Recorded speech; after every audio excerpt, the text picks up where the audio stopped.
नहमदुहु व नुसल्ली अला रसूलिल करीम अम्मा बाद औज़ु बिल्लाहि मिनश शैतानिर रजीम बिस्मिल्लाहिर रहमानिर रहीम। तमाम सामीन कराम अस्सलामु अलैकुम। आज हम बात करेंगे ख्वाब में डूबने के हवाले से।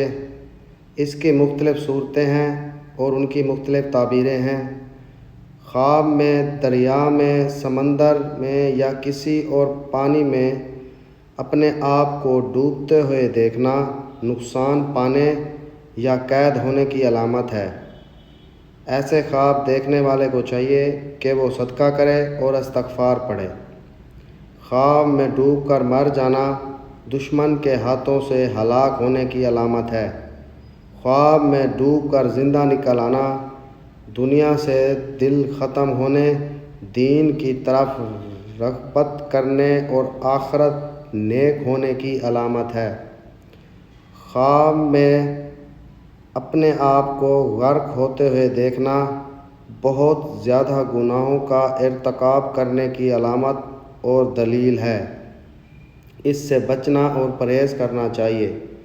ख्वाब में मकान को डूबते हुए देखना मुश्किलात में गिरफ़्तार होने, मुसीबत और रंज की अलामत है। ख्वाब में किसी जहाज़ या बहरी जहाज़ या कश्ती को डूबते हुए देखना तिजारत में नुकसान होने और परेशानी आने की अलामत है। ऐसे ख्वाब देखने वाले को चाहिए कि वो सदका करे। सदका बहुत सी मुसीबतों को टाल देता है। वीडियो पसंद आई हो तो इसे लाइक करें, सदका जारे समझकर शेयर करें और सब्सक्राइब करें और साथ घंटी के निशान पर क्लिक करें ताकि हमारी नई वीडियो सबसे पहले आपको मिल सके।